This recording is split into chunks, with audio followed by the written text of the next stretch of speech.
Pessoal, hoje nós vamos estudar um pouquinho aquele termo Armagedon, que está no sexto flagelo, Apocalipse 16, e vamos ver se realmente ele é horrível, aquele mistério, aquele medo. Talvez o clímax do medo do Apocalipse seja o Armagedon. Vamos estudar juntos? Vem comigo!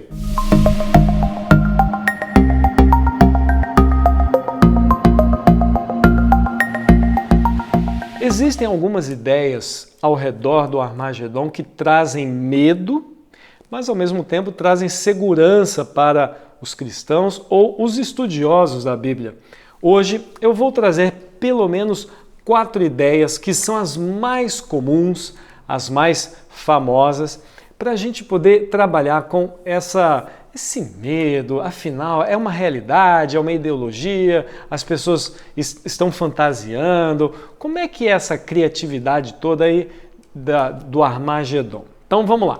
Eu vou mostrar aqui para vocês, vou colocar aí na tela, o primeiro pensamento sobre o Armagedon.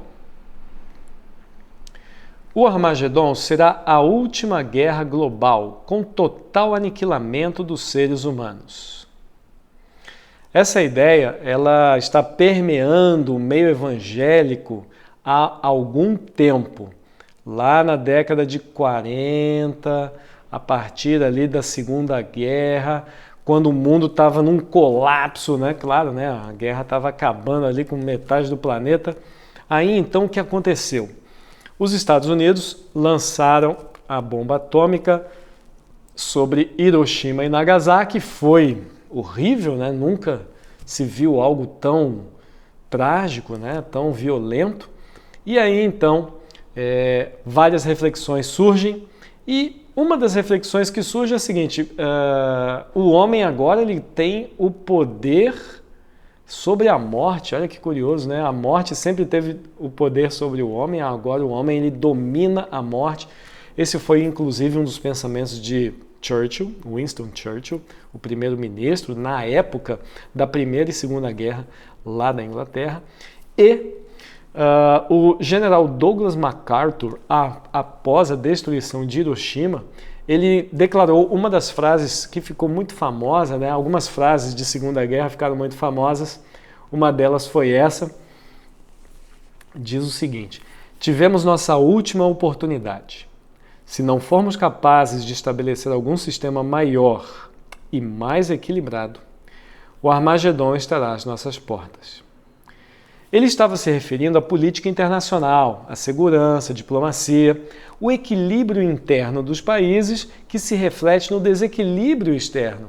No caso, um desequilíbrio interno na Alemanha acaba redundando em um desequilíbrio externo para a Europa, e aí os Estados Unidos, inclusive o Brasil, entram na guerra para poder resolver esse problema. Bom, mas para que você entenda, a partir desse pensamento surgem muitas literaturas. Alguns autores começam a escrever sobre Daniel capítulo 11, as 7 trombetas e o Armagedon, que é o mistério do Apocalipse. Bem, então essa é a ideia de aniquilamento total. Não vai ter nenhum ser humano vivo. Depois que chegar nessa batalha do Armagedon, a humanidade será extinta. Esse é o primeiro pensamento. O segundo pensamento, ele segue com essa ideia de batalha, só que agora é um pouco mais elaborada. Olha só, o foco convergente do Armagedon é que nessa região do Armagedon, né, os russos eles vêm do norte, os africanos vêm do sul, os europeus e americanos vêm do oeste e os chineses vêm do leste. Então eles vão se encontrar na Batalha do Armagedon no dia D. Bom, isso aqui parece um roteiro de filme porque ele é muito elaborado, ele já dá nome para algumas nações aí que vão batalhar nessa área geográfica chamada de Armagedon. Até falou quem vem do norte, quem vem do sul, do leste, do oeste, enfim. Mas é só para você ter uma noção que aqui já tem um pouco mais de elaboração. Não é simplesmente a humanidade, agora são exércitos de nações específicas. A terceira interpretação parece que já encerra o ciclo de interpretações do Armagedon. Ela diz o seguinte: o conflito final entre os poderes do mal e o reino de Deus vai acontecer ali no Armagedon. Bem, parece um pouco mais suave, um tanto lógico e parece fazer um pouco mais de sentido. Afinal, o Armagedon pode realmente ser um conflito entre os poderes do mal e o reino de Deus. Mas eu disse que nós vamos verificar pelo menos 4 interpretações. Agora nós vamos caminhar por algumas ideias que vão nos ajudar a entender. Será que realmente essa última definição da batalha dos poderes do mal, o reino de Deus, será que o ser humano vai estar envolvido? Afinal, não vai ter batalha? Como é que esse negócio do Armagedon tem a ver com literalidade, com parte simbólica? Então, vamos estudar um pouquinho sobre esse aspecto. Então os ajuntaram no lugar que em hebraico se chama Armagedon. Em Apocalipse 16:16 nós encontramos aqui a única vez que a palavra Armagedon está escrita na Bíblia. É em Apocalipse 16:16. É o clímax ali dos 7 flagelos. Nesse contexto aqui, estamos no 6º flagelo. Se nós continuarmos a leitura, ele ainda vai falar sobre o rio Eufrates, mas a gente vai meditar sobre o rio Eufrates no próximo vídeo. Bem, então, nós estamos entendendo que o Armagedon, ele não é uma palavra que a gente encontra no livro de Daniel, não é uma palavra que a gente encontra em Isaías, não é uma palavra que a gente casa com outros livros que tem um pouquinho de assunto profético ou hiperbólico. Não tem nada a ver. A palavra Armagedon, ela é exclusiva do Apocalipse. Não se sabe de nenhum lugar nos tempos bíblicos que tenha o nome Armagedon. Existe um lugar chamado Megido ou Megido, que é uma planície fértil e um tanto pantanosa. Não dá para 2 exércitos lutarem ali. Imagine uma guerra mundial no dia D.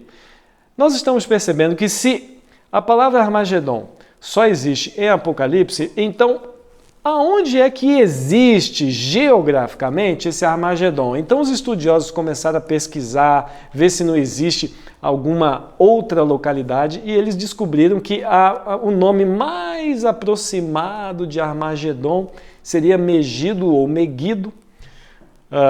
E aí eles ficam questionando, bom, pode até ser realmente aquela planície, mas ela não é muito indicada para você ter exércitos brigando ali em nível mundial. Talvez exércitos locais, menores, um povo contra outro povo. Quem sabe, né? Isso aí a gente vai ver daqui a pouquinho o que aconteceu.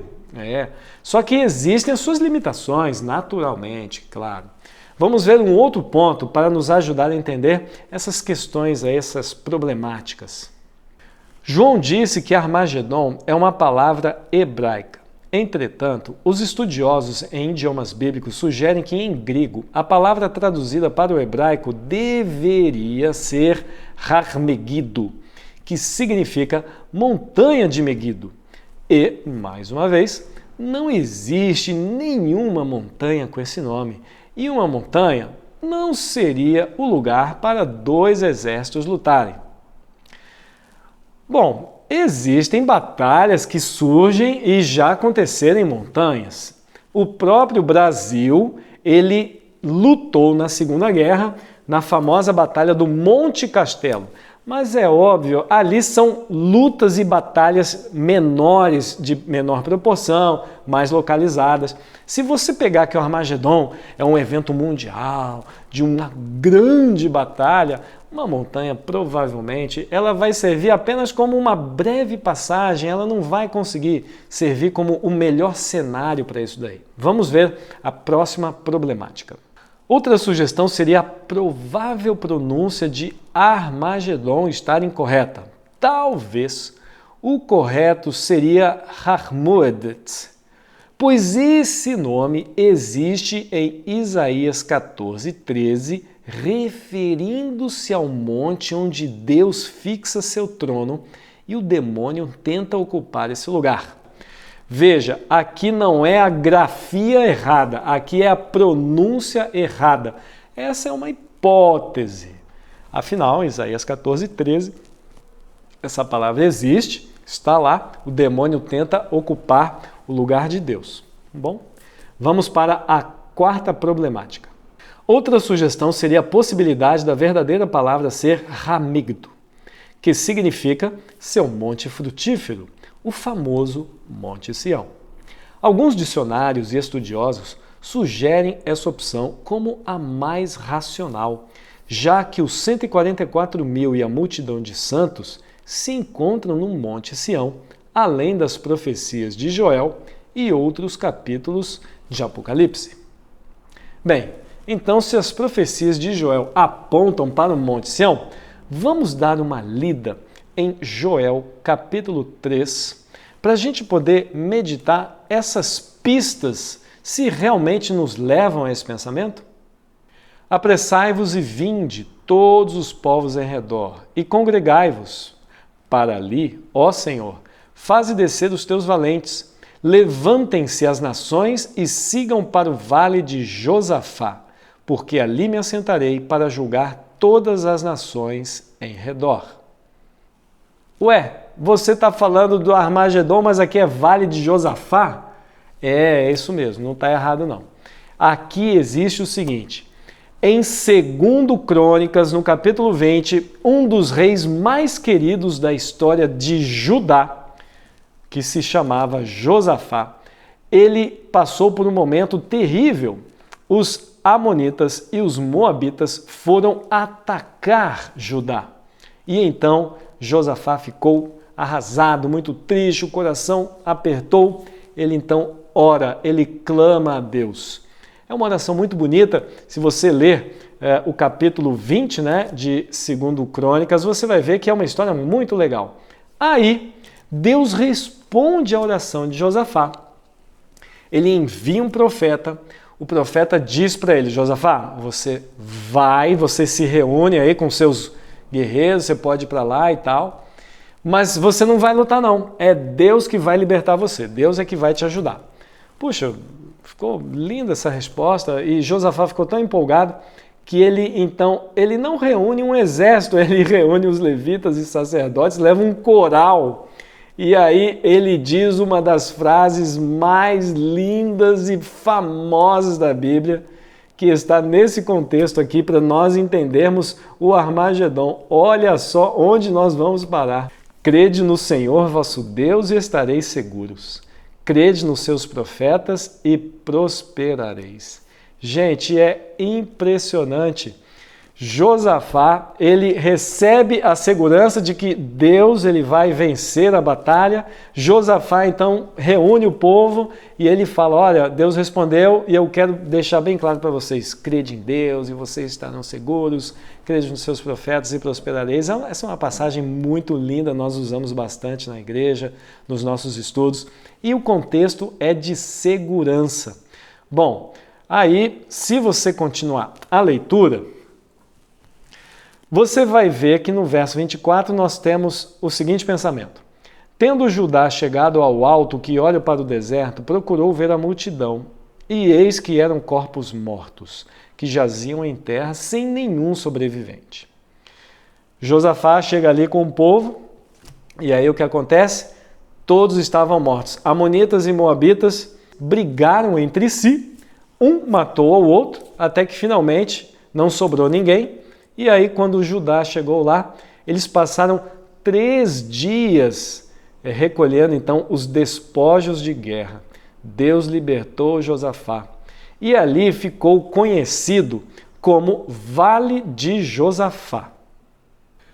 O Vale de Josafá também pode ser denominado como Vale da Bênção. Se você continuar a leitura aí nos versos 25, 26 em diante, esse vale ele é mais conhecido pelos guias turísticos e estudiosos como Vale de Josafá, Porque esse vale, ele está perto do vale e da planície de Megido. E aí o pessoal então começa a entender que Vale de Josafá está próximo da planície de Megido. E na planície de Megido, ou Megido, nós temos uma história que nós encontramos em Juízes, nos capítulos 4 e 5. É uma história muito conhecida. E o Senhor derrotou a Sísera e todos os seus carros e a todo o seu exército a fio de espada diante de Baraque. Baraque e Débora, eles então foram desafiados, né? Os seus inimigos estavam indo atrás do povo e então Débora falou, olha, você vai lá, vai ganhar, não, eu estou com medo e tal. No fim, o povo de Israel venceu. A Bíblia dá uma primeira pista, o Senhor venceu, o Senhor derrotou. No capítulo 5, existe uma ampliação desse pensamento.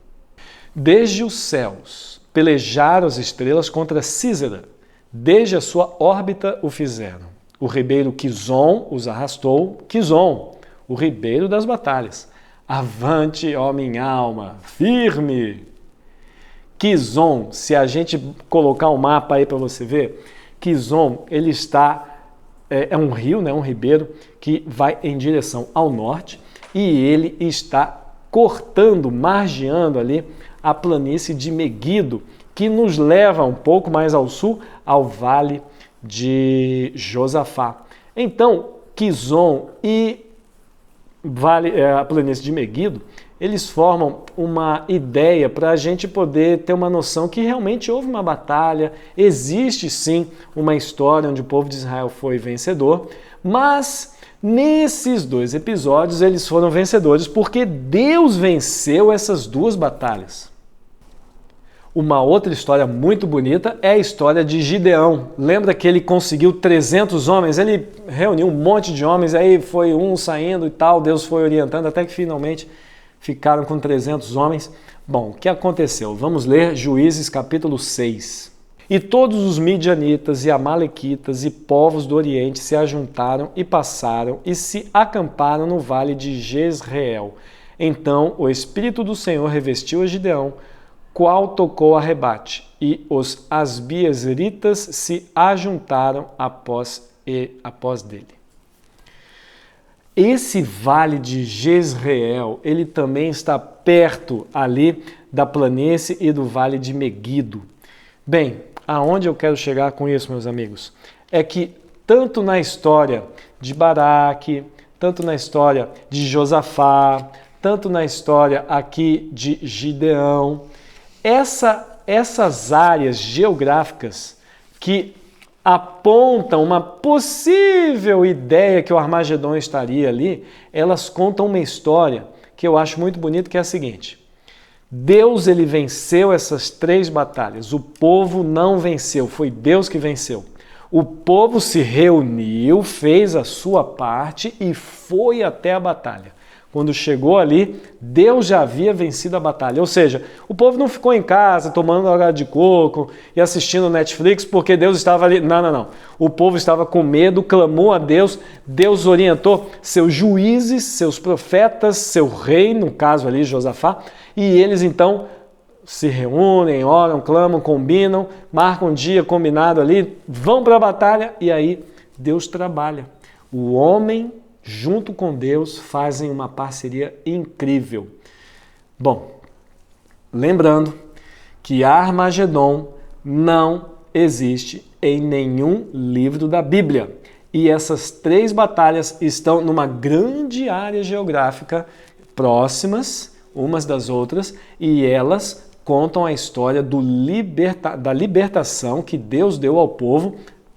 Pela sua força, pelo seu braço forte, o povo não lutou e Deus venceu por eles essa batalha.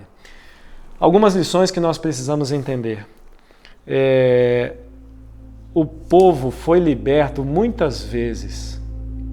O povo foi liberto do Egito, o povo foi liberto por Sansão, o povo foi liberto por Débora, Baraque, Gideão, por reis que foram fiéis. Existiram vários e vários livramentos. Talvez a palavra Armagedon seja um grande motivo de reflexão, onde A batalha final, ela tem o começo no nosso coração, mas no fundo, os salvos, aqueles que estão inscritos no livro da vida, eles é que vão se reunir, como se esperassem pelo Espírito Santo, e vão clamar a Deus. E Deus vai fazer a sua batalha. Uma batalha exclusiva que Deus ele vai operar um milagre na nossa vida. Sabe, meu amigo, o Armagedon ele pode simbolizar a libertação miraculosa. Nós podemos entender que Deus ele está preocupado conosco. A quarta interpretação é que Deus ele fará pelo seu povo tudo o que for possível para preservar o remanescente. Esta é a interpretação que eu gostaria de deixar com vocês. E o meu apelo é esse. Será que no seu coração existe uma grande batalha? Você está lutando e você não chega a lugar nenhum? Está na hora de Deus lutar essa batalha por você. Eu vou orar por você e eu gostaria que você me acompanhasse para que Deus pudesse vencer essa batalha e nós sairmos vencedores. Obrigado, meu Pai, porque o Senhor nos ama. Nós também te amamos. No nosso coração existem algumas lutas, sim, um pouco de angústia, um pouco de medo, mas nós, Senhor, estamos cansados, estamos lutando sozinhos. Por favor, Senhor, nos abençoe, lute essa batalha por nós. Vença, nós queremos sair vencedores. Esteja à frente, nós queremos estar inscritos no livro da vida. Nós iremos fazer a nossa parte, queremos renovar nosso compromisso contigo. Por favor, Senhor, esteja à frente, abençoe nossa vida, nossos familiares, que nós possamos todos receber as vestiduras brancas dos vitoriosos. Isso é o que pedimos e agradecemos em nome de Jesus. Amém. Meu amigo, foi muito gostoso estar com você. No próximo vídeo a gente vai falar um pouquinho sobre o Rio Eufrates ainda, na sexta praga. Você, por favor, se inscreva aí no canal, deixa o seu like, não esquece. Compartilhe o vídeo, pede aí para os seus amigos assistirem, se inscreverem e a gente se vê na próxima. Um abraço, até mais.